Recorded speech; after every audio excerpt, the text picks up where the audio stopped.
Hello, and welcome back to Coin Lady channel. Thus, in order to initiate this conversation, the writer states XRP and Ripple have been unable to attract the same number of developers as Bitcoin and Ethereum since their beginnings. A legal win for Ripple's and other crypto staples would entice more talented developers to join the platform. Things were obviously greatly impacted by the SEC complaint. One of these was the implementation of the XRP ledger. David will explain why this was the case. However, there is much more to the story than that. On the XRP ledger, there are some very exceptional individuals working tirelessly to develop the network and its infrastructure, but there isn't the same level of app activity as on competing chains. I also believe it's brilliant that the interviewer brought this up.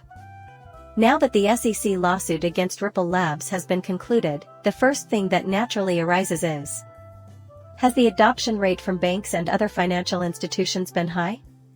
Further, David opines that institutions have been sluggish to embrace blockchain technology, particularly when it comes to interacting on blockchains. That is the main distinction.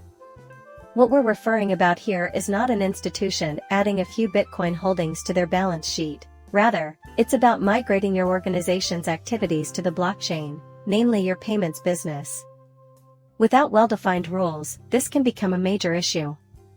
Sometimes regulators, like Gary Gensler, may surprise you by showing up at your door at odd hours. When we come across an intriguing application, we think, cool, we'll just put some money in here and use it, but there are a lot of problems with security, client finances, and other things, so it's much more difficult to overcome these obstacles. When compared to other games, Ripple's goal is completely off the wall. And that ought to be acknowledged. He goes on to note that compliance with regulations becomes extremely difficult for institutions when they attempt to use XRP ledger capabilities, like as the decentralized exchange, in an environment where there is a blocker. When it comes to the law, you have no idea what will and will not be acceptable. Good follow-up from the interviewer: how did the SEC lawsuit affect your capacity to bring in clients in the end? David explains that the first one makes their goal of creating side chains, a platform similar to Zoho with smart contracts, clear. So, you may run your company on the side chain while you construct more functionality, whether it's privacy-related or not. The issue arises, however, when you want XRP's liquidity and functionality, which you can readily connect to. Difficulty is high. Someone who utilizes Kraken, Coinbase, Nance, or any of the other popular exchanges at the moment cannot engage with XRP in a delisted token environment. Plus, it adds a significant degree of difficulty. Because he had time to catch up and accomplish things that were impractical during their conflict with the SEC, I believe that is why there is a frenzy of activity right now with anti-money laundering, stable currencies, and all sorts of stuff getting ready to roll out on the XRP ledger. If you are unable to establish an account on Coinbase, as was the case for a period, David advises that you purchase and retain XRP. That was a major roadblock on the way to the approach that laid the groundwork for the current process. To everyone's surprise, the Ripple Net side, that is, Ripple's primary business, was mostly unaffected. There was little impact on the majority of their agreements. The MoneyGram transaction was likely an exception, though. They had to withdraw their investment in MoneyGram and end their cooperation because of that major failure. It was a major letdown that received a lot of attention from the public. On top of that, there was still the issue of the thing not functioning. To get it going, Ripple was shelling out millions of dollars per quarter. They failed to overcome that obstacle, at least based on our observations. Right now, we witnessed a shift towards various kinds of firms and SMEs. Nevertheless, the massive MoneyGram deal, involving a publicly traded company, was a total bust. Perhaps the SEC case was to blame for it. Perhaps it would have been possible to complete if they had more time. Truthfully, I am unsure. But there's no denying it was a major public embarrassment and setback. You continue by inquiring about hooks. A new feature called hooks has been tested with you, which would offer the possibility of smart contracts. The record is then corrected by David. He claims that our involvement in the construction of hooks was minimal. We even entertained the idea that the XRP ledger might be able to do it for a time. and it remains excellent. Yet, this is a significant shift. This is dangerous in two significant ways. The first is that it corrupts the XRP ledger, which is a given. For many, that's an issue worth billions of dollars. It's a legitimate worry that any proposed adjustments or amendments will inevitably have enormous consequences. Second, though, is where I see the biggest danger. What follows is what he says. Also, we'd like the XRP ledger to work well for payments, and adding hooks might make it more Ethereum-like. When there are a lot of smart contract transactions, the blockchain will get overwhelmed, scalability becomes difficult, and costs might skyrocket. And that's going to cause some issues. If the promise of cheap and quick payments is central to your marketing for this blockchain, so far as I can tell, that is indeed the case. Think about the impact on Ripple's company. And I couldn't agree more, there are several excellent smart contract blockchains available that can handle this sort of stuff. The XRP ledger, on the other hand, excels at a narrow range of activities. Along such lines, I believe you will achieve your goals. I couldn't agree with David more, safeguarding that and maintaining an advantage there are paramount. Keeping your competitive advantages in mind is crucial, as without it, you would essentially have another smart contract blockchain, and it would likely not even be one of the best. This following one, however, is of little consequence. Indeed, I agree with him. It annoys me every time, though. His ties to the XRP Army have caused Ripple to face reputational problems in the past. Allow me to tell you something funny, David continues by saying it's undeniably both a blessing and a curse. This week, we witnessed Brad Garland selling his Miami property for $18.5 million, and Chris Larson, who is opposed to everything related to environmental, social, and governance (ESG), burning energy, can afford to live on a yacht for $2 million. Excellent benefit to him. I'll be honest, the XRP Army for Ripple appears to be far more of a boon than a bane. There is, indeed, some crap that happens online, and there are Muppets on Twitter who may say things with which he disagrees. It would take a lunatic to continue operating in this ecosystem while staring at the SEC case, yet it doesn't seem to bother him. Your unfaltering faith in its long-term worth is so fundamental that it keeps the XRP Army going. There is no other cryptocurrency where anybody would be foolish enough to do that. You know what I mean?